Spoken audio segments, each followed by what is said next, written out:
Bonjour Nicolas. Bonjour. Merci d'avoir accepté l'invitation de France Gestion pour nos leçons d'économie de France Gestion TV. J'ai pensé cette fois-ci faire quelque chose de nouveau et de consacrer cette leçon d'économie à votre dernier livre. Charmante idée. Voilà, je le montre à l'écran. On entend l'arbre tomber, mais pas la forêt pousser. Avec un sous-titre plus traditionnel, Croire en l'économie de demain. Alors, ma première question, déjà c'est un peu une curiosité personnelle, Nicolas, est-ce que le titre de ce livre est venu avant de l'écrire, est-ce qu'il a entraîné l'écriture, ou est-ce que c'est à la fin de l'écriture de ce livre que vous avez décidé que c'était ce titre qui convenait? Non, c'est au milieu. C'est-à-dire que j'avais décidé de faire un livre sur cette nouvelle vague d'innovation et tout ce que ça impliquait à la fois de positif et de négatif. Et puis, j'étais vraiment parti sur l'idée selon laquelle, dans l'histoire, quand on a ce type de changement, nos yeux ont naturellement tendance à aller vers les points négatifs, vers les aspects négatifs, plutôt que vers les aspects positifs. Et puis, j'ai découvert ce proverbe. D'ailleurs, je suis très embêté, Serge, avec votre question, parce que en réalité, je ne sais toujours pas très précisément l'origine de ce proverbe. Il y a un grand débat d'experts pour savoir s'il s'agit d'un proverbe touareg ou s'il s'agit d'un proverbe chinois. Et alors, on m'a même parlé récemment d'une origine potentiellement vénézuélienne. Donc, vous voyez que je suis complètement perdu, et je dirais, sous forme de boutade, mais c'est vrai, que finalement, le titre est la seule chose de ce livre que je n'ai pas écrit moi-même. Très bien. Bien, comme ça, au moins, j'ai mon explication, ma curiosité personnelle. Explication partielle encore. Mais au moins, l'avantage, c'est que ce titre vraiment attire l'attention. Oui. Et alors, quand on a terminé ce livre, là encore, remarque très personnelle, je ne sais plus si j'ai affaire à un historien, un philosophe, un scientifique, un visionnaire limite science-fiction, un essayiste politique également, un pédagogue, et puis bien sûr un économiste. Mais il y a tout ça dans ce livre. Oui, mais ça je crois que c'est lié au fait que ces dernières années, on a eu une très grande tendance à la spécialisation des savoirs, notamment en économie. Et donc à la limite, on n'est même plus économiste. On est économiste du travail, économiste spécialiste des finances publiques, économiste de la santé, tout ce que vous voulez. Et je me suis dit finalement que dans cette période qui est vraie, alors c'est un cliché de le dire, mais en même temps c'est très vrai, qui est une période de changement, il fallait essayer de faire un petit peu en réalité ce que faisaient les intellectuels avant la révolution industrielle, avant la fin du XVIIIe siècle, c'est-à-dire essayer d'avoir une vision de la société qui soit globale. Alors moi je suis économiste parce que ma méthodologie, elle est économique. Et méthodologie économique, ça veut dire finalement un peu de façon marxiste que je suis un matérialiste. C'est-à-dire que je considère que les évolutions de la société, l'évolution du droit, l'évolution de la politique, elles ont une cause qui, in fine, est une cause économique. Mais le fait d'être économiste ne doit pas interdire, et à mon avis c'est même absolument nécessaire, de comprendre des évolutions scientifiques qui sont à la base de la révolution économique et de comprendre des évolutions juridiques, politiques, artistiques aussi, qui sont les conséquences de cette révolution économique. Donc il me semble qu'aujourd'hui, il est légitime pour un économiste d'avoir cette vision d'ensemble, mais je le répète, vous prenez Adam Smith qui est en général considéré comme le fondateur de la science économique, 1776, il écrit son grand livre qui s'appelle La richesse des nations, mais le premier livre d'Adam Smith, en réalité, était un livre de philosophie. Et à l'époque, on ne faisait pas de différence entre un économiste et un philosophe. Au fond, on était ce qu'on appelait un intellectuel. D'accord. En tout cas, vraiment, ça a été passionnant de voir toutes ces facettes. On ne va pas rentrer dans le détail parce qu'il faut aller voir le livre, mais la faillite de Gutenberg, le coup de la girafe, c'est des choses extraordinaires, quoi. Alors, maintenant, il y a des mots aujourd'hui que l'on entend fréquemment, notamment celui de croissance, donc c'est un thème important de votre livre, mais j'ai l'impression que la France est à nouveau coupée en deux. Il y a les adeptes de la croissance, ceux de la décroissance.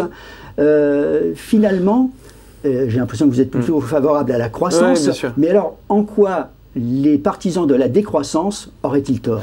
Déjà, vous avez tout à fait raison de dire qu'au fond, le grand clivage, c'est un clivage entre les partisans de la croissance et les partisans de la décroissance. Et à chaque fois dans l'histoire que vous avez un choc technologique de cette nature, finalement, la société, elle se coupe en deux. C'est-à-dire que vous avez un combat, je le dis de façon un peu caricaturale, pardon, mais vous avez un combat entre les anciens et les modernes. Et le fait, pour un territoire, de connaître une grande période de croissance et de prospérité, va être finalement la conséquence du résultat de ce combat entre les anciens et les modernes. Qui aura gagné? Alors, ça a commencé avec Sparte contre Athènes, au fond. Hein. Vous avez le décollage du commerce lointain, à peu près au 8e siècle avant Jésus-Christ, et puis vous avez cette espèce de grand combat entre Sparte et Athènes. Alors là, pour le coup, c'est Sparte qui gagne, donc ce sont plutôt les anciens qui gagnent. Mais vous allez retrouver ça à chaque grande étape de l'humanité. Et aujourd'hui, c'est ce à quoi on fait face, avec d'un côté des gens qui nous disent, au fond, l'avenir et l'innovation, c'est le risque, ce qui est très juste, ça ils ont raison, c'est vrai que l'innovation et l'avenir sont par définition risqués, mais ils nous disent, bon, il ne faut pas assumer ce risque.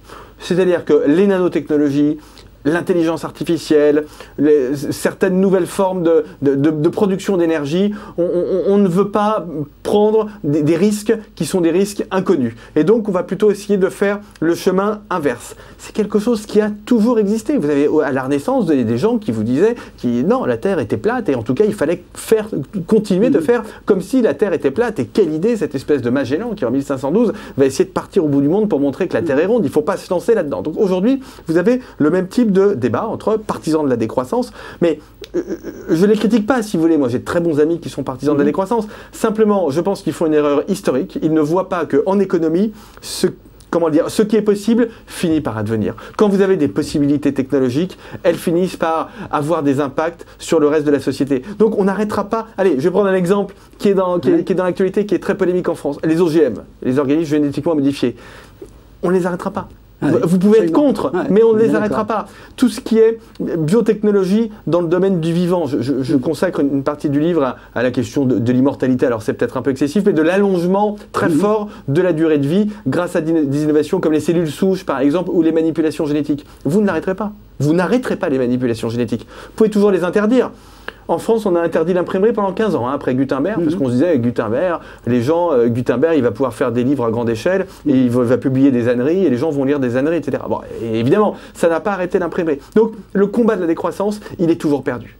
Donc, il faut se mettre du côté de la croissance, mais la croissance, il faut la relier à une éthique. C'est-à-dire que ce que j'essaie de montrer, et c'est pour ça que je parle aussi de philosophie, c'est qu'il faut toujours être du côté du camp de la croissance, parce que de toute façon, en général, c'est ce camp-là qui va finir par gagner. La décroissance est une chimère, ça peut freiner les évolutions, mais ça ne les arrête pas. Donc il faut être dans le camp de la croissance, mais il faut toujours avoir une morale. Il faut se demander à quoi sert le progrès technologique, à quoi sert le progrès technique, à quoi sert l'économie. Et ça, on l'a un peu perdu. Alors, on n'est pas dans la vision naïve du 19e siècle. Au 19e siècle, on se disait de toute façon, le progrès technique et le progrès économique vont entraîner avec eux, vont générer du progrès moral. Bon, et puis tout ça, c'est heurté, a été heurté de plein fouet par la Première Guerre mondiale, au fond. Aujourd'hui, on est un peu dans une méfiance qui est excessive par rapport au progrès, alors que la juste voie, à mon avis, c'est ni la réaction, ni la décroissance, ni le côté docteur Folamour, c'est-à-dire on fait n'importe quoi avec les OGM, les biotechnologies, mais c'est le progrès technique accompagné d'une morale et d'une éthique. Et c'est pour ça que je pense que les deux grands métiers de l'avenir, c'est les économistes, bien sûr, et les philosophes. Mais est-ce que la politique ne vient pas mettre un peu son mot là-dedans? Est-ce que finalement les partisans de la croissance, ce n'est pas les libéraux, et les partisans de la décroissance, non? Non, enfin j'ai beaucoup cité cette anecdote récemment, mais j'ai déjeuné avec un maire du Val-de-Marne communiste ces dernières semaines, et finalement on était d'accord sur un constat qui était de dire que le point commun entre les libéraux, dont selon lui visiblement je faisais partie, et les communistes ou le front de gauche, etc., c'est qu'on était dans cette idée de croissance. On était dans cette idée de progrès. Alors sur le moyen, évidemment, je ne suis pas d'accord avec l'idée qui consiste à faire de la planification, etc. Je vais reprendre un autre exemple qui est dans l'actualité. On critique beaucoup le ministère du redressement productif et Arnaud Montebourg, etc. Mais au moins Montebourg, de mon point de vue, et c'est pour ça qu'on s'entend plutôt bien, il a quand même un aspect très positif, c'est qu'il ne lâche pas le combat de la croissance. Il est quand même dans cette idée de progrès. Alors ensuite, je partage pas sa vision colbertiste parce que je pense qu'en pratique elle fonctionne pas très bien, mais au moins il est dans cette logique de progrès qui a été abandonnée pas seulement par les écologistes d'ailleurs, mais qui a été abandonnée par une grande partie de la classe politique, y compris au gouvernement. Donc je pense pas que le débat, si vous voulez, ce soit un débat libéraux contre socialistes. Et d'ailleurs, si je reprends un peu l'histoire, au 19e siècle, les socialistes n'étaient pas contre le progrès. Ils voulaient aménager le capitalisme, mais le socialisme, tel qu'il s'est constitué, même d'ailleurs à partir de Marx dans les années 1850, n'était pas une force anti-progrès. La force anti-progrès, c'était ce qu'on appelait les ludistes, c'est-à-dire des gens qui allaient casser les machines parce qu'ils considéraient que les machines, pour faire des vêtements dans les usines, etc., c'était pas bien. Donc c'était eux les réactionnaires, c'était pas les socialistes. D'accord, eh bien voilà, très clair sur cette question de croissance. Autre question qui interpelle dans votre livre, c'est cette formule, peut-être nouvelle, je ne sais pas, vous allez nous le dire, de destruction créatrice. Alors, qu'est-ce que ça veut dire? Qu'est-ce qui se cache derrière ces deux mots?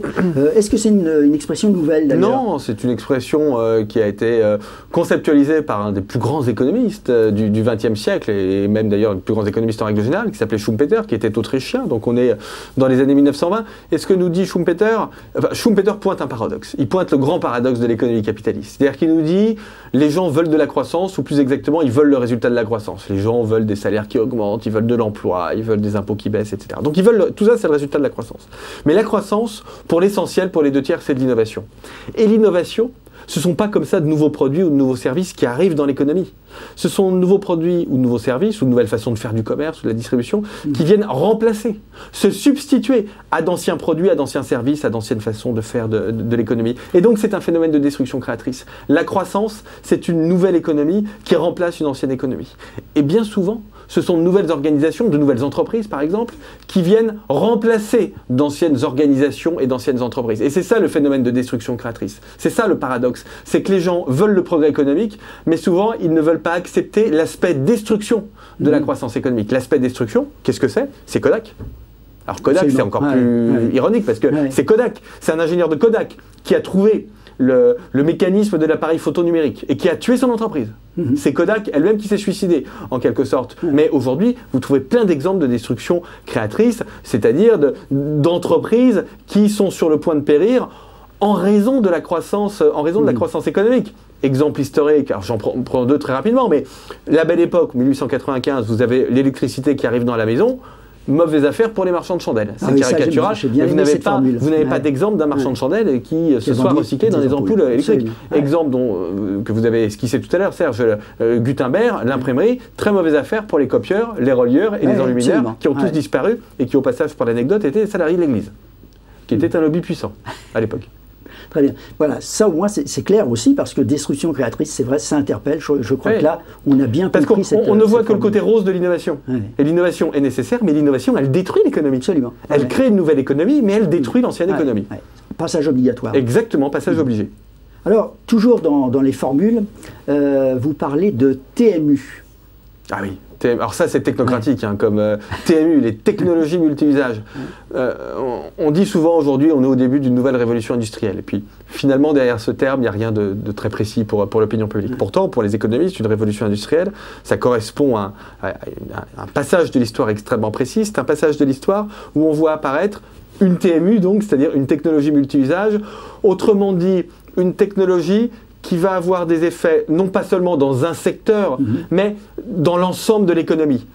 L'électricité n'a pas simplement changé le secteur de l'éclairage, ça a changé l'ensemble de l'économie. Le chemin de fer n'a pas simplement changé le secteur des transports, ça a changé l'ensemble de l'économie. Donc quand vous avez la machine à vapeur, pareil, la machine à vapeur n'a pas simplement changé le secteur du textile, mais l'ensemble de l'économie. Donc quand vous avez une TMU, vous avez une révolution industrielle. Aujourd'hui, vous en avez au moins 4. Ce que les anglo-saxons appellent les NBIC. Vous avez les nanotechnologies, vous avez tout ce qui est du domaine de la biologie moléculaire, la génétique, etc. Vous avez, ça a commencé il y a 20 ans, mais à l'échelle de l'histoire, c'est rien du tout, l'informatique et Internet.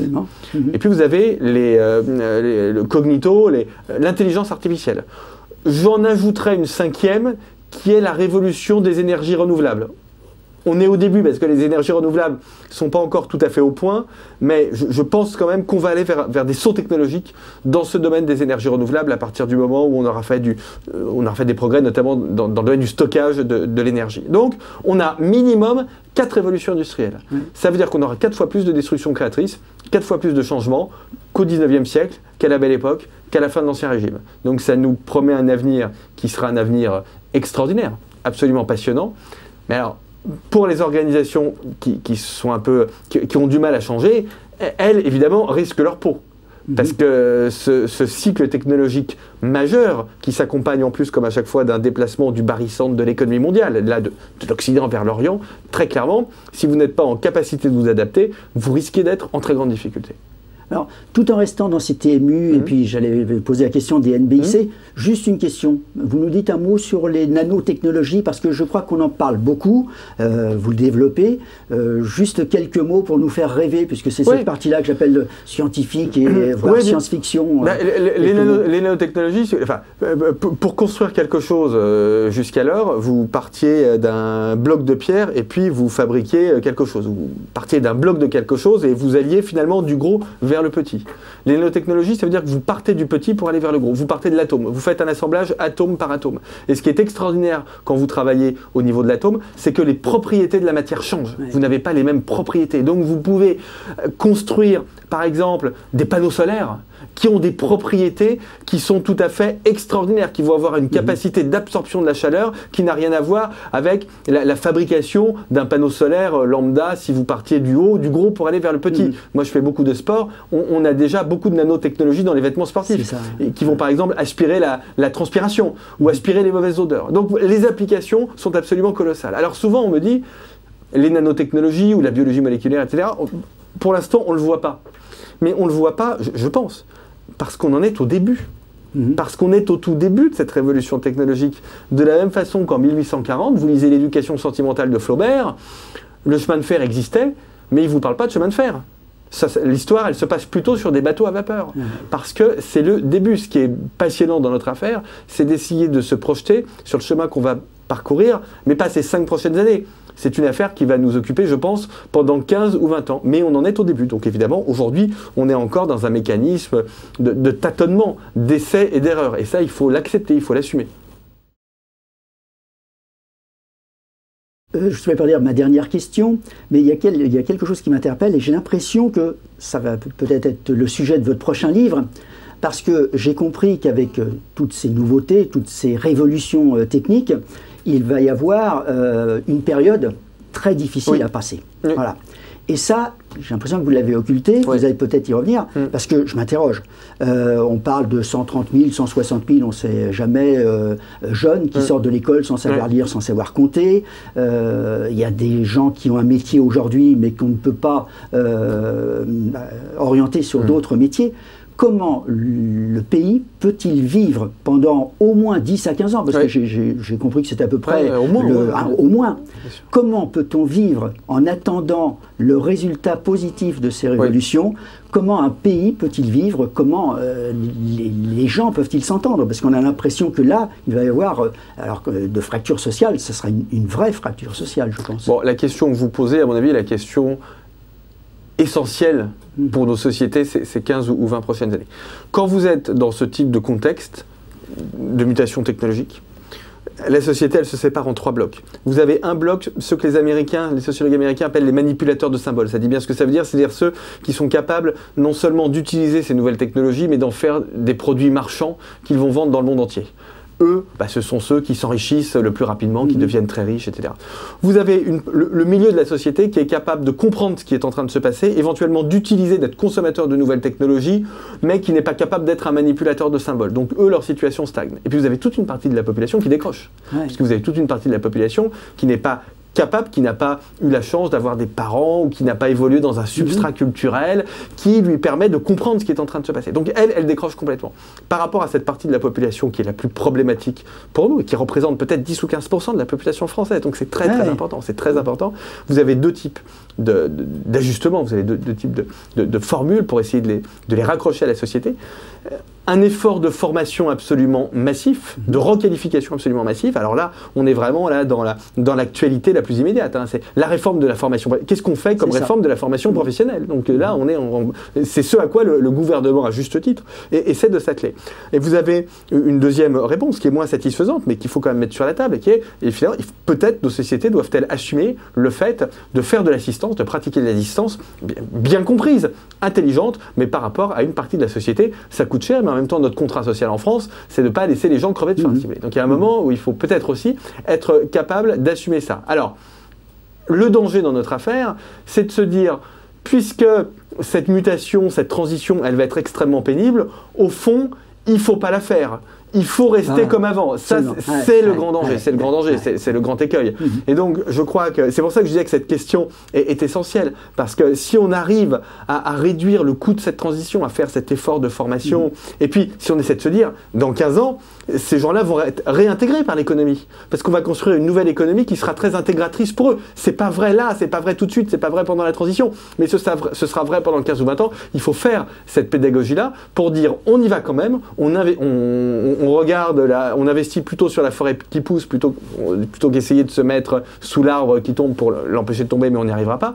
Donc on essaie plutôt de faire ça. Mais dans le cadre de cette transition, on gère la situation des plus fragiles. Sujet majeur. Ouais, je pense que c'est là-dessus où il faudra travailler dans les prochaines années pour faire passer ce message. Bien écoutez, on arrive à la conclusion. Alors j'aurais pu me contenter de prendre la conclusion de votre livre, mais je préfère que les gens aillent voir eux-mêmes votre conclusion parce qu'elle est personnelle. Alors j'ai cherché dans le livre et j'ai trouvé en fait 2 conclusions. Alors il y en a une, je vais vous demander de la commenter, et puis l'autre, je crois qu'elle se suffira à elle-même. Vous avez repris une formule de Laurent Alexandre, qui est un homme extraordinaire, vous allez nous en dire quelques mots. L'homme qui vivra 1000 ans est peut-être déjà né. Oui, alors Laurent Alexandre, qui est en plus un proche ami, mais est un chirurgien qui est l'une des personnes qui connaît le mieux les questions de génétique et notamment appliquées au cancer. Et ce qu'explique Laurent Alexandre, notamment dans un merveilleux livre qui s'appelle La mort de la mort, c'est que, au fond, cette révolution technologique dont on parle, dans l'informatique, dans l'intelligence artificielle, dans les néotechnologies, dans les biotechnologies, elle est en train de générer des effets cumulatifs qui vont aboutir à une progression absolument extraordinaire de l'espérance de vie. Parce que la médecine, peu à peu, et alors là, si vous n'aimez pas la destruction créatrice, vous allez être gêné ces prochaines années, la médecine qui est curative et de masse va devenir individualisée et préventive. Donc, changement majeur, mais qui peut aboutir, selon lui, à une quasi-immortalité. Alors, l'immortalité n'existera jamais, puisque on mourra forcément d'un accident, on mourra forcément de quelque chose, mais en tout cas, on peut avoir un allongement cumulatif de l'espérance de vie. Et ce que dit Laurent Alexandre, et je suis convaincu par cet argument, c'est, au fond, on a déjà autour de nous des gens qui vont vivre 1000 ans. Alors, lui s'y intéresse beaucoup du point de vue scientifique, moi, je m'y intéresse beaucoup du point de vue économique. Parce que ça, vous ne l'arrêterez pas. Eh oui. Ça, alors, vous pouvez prendre une loi pour faire mourir les gens à 80 ans, mais pour protéger le système des retraites, etc. Mais ça pose, d'ailleurs, très rapidement, ça va poser évidemment la question de l'activité. Si on vit très longtemps, la notion de retraite, elle dépérit d'elle-même. La question, c'est pas d'être à la retraite, c'est comment on articule tant de repos et tant d'activité. Donc on change complètement de modèle. Question de la sécurité sociale. Parce que les dépenses de santé, plus vous vivez longtemps, plus vous avez des dépenses de santé qui sont importantes. Donc comment est-ce qu'on finance tout ça? Dans le cadre de notre pacte social français, qui est un pacte social extrêmement égalitaire. Et donc là, vous avez une espèce de mutation, de bonne nouvelle, mais qui va générer une obligation de mutation absolument extraordinaire de l'économie et de la société. Très bien. Alors, je vous avais dit, j'ai 2 conclusions. Et l'autre, donc, que je tire de votre livre également, et je crois qu'elle reprend bien tout ce que vous nous avez expliqué. Je vous cite, « Réexpliquer inlassablement les développements théoriques, rappeler les faits actuels comme historiques, convaincre que grâce au progrès, demain sera meilleur qu'aujourd'hui. » Je pense. Voilà. Merci Nicolas.